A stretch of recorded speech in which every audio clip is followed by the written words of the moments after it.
আসসালামু আলাইকুম বন্ধুরা, আপনারা সবাই কেমন আছেন? আশা করি অনেক ভালো আছেন। আল্লাহর রহমতে আপনাদের তো আলহামদুলিল্লাহ আমিও আমার পরিবার নিয়ে অনেক ভালো আছি। আজকে আমি দুপুরের রান্নাবাড়াটা আপনাদের সাথে শেয়ার করব। আজকে দুপুরে রান্নাবাড়া হয়েছে খাসির মাংস বানাবো আর বিরিয়ানি বানাবো। খাসির মাংসটা কিভাবে বানাই আপনারা এই ভিডিওতে দেখতে পাবেন। আশা করি আপনাদের ভিডিওটা ভালো লাগবে।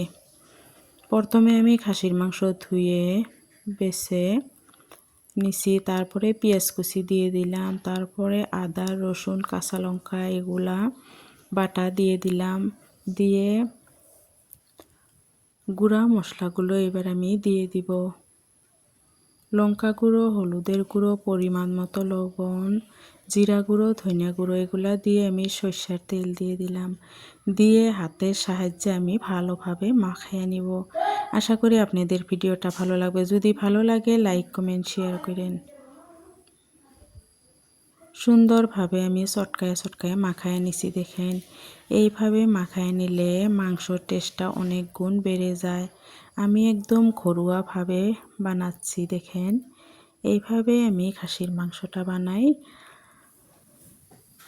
যেভাবে বানাই সেভাবে আমি আপনাদের সাথে শেয়ার করছি। দেখেন, কড়াইটা গরম হয়ে গেলে এবার আমি পরিমাণ মতো সরষের তেল দিয়ে দিলাম। এবার আমি পেঁয়াজ কুচি দিয়ে দিলাম। পেঁয়াজ কুচি ভালোভাবে লাল লাল করে ভেজে নিব।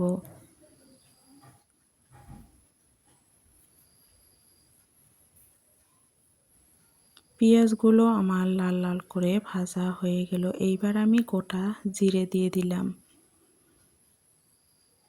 জিরাটাও আমি ভালোভাবে ভেজে নিব।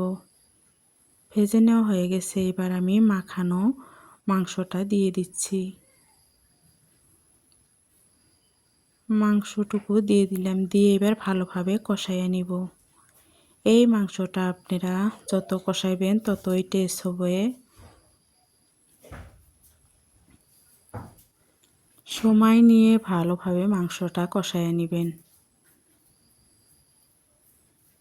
মাংসটা কষাতে যতটুকু পানি উঠবে সেই পানিটাতে ভালোভাবে কষাইয়ে নেবেন। আদা সিদ্ধ হয়ে যাবে।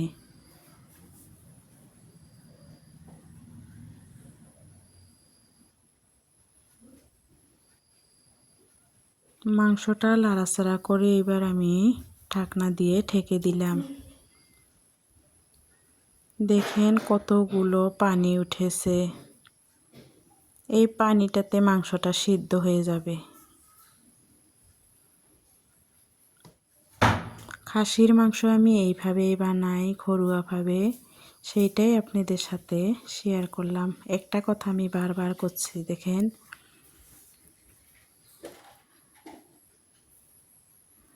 মাংসটার ঝোলটা শুকিয়ে গেছে, অল্প ঝোল আছে। এবার আমি আলুগুলো দিয়ে দিলাম। আলু দিয়ে ভালোভাবে কষাইয়ে নিব।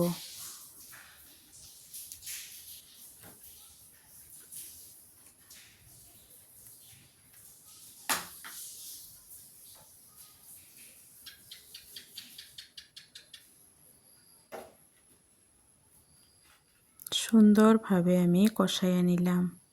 এইবার গরম পানি দিয়ে দিব। ঝোলের পানি আমি গরম পানি দিয়ে দিলাম।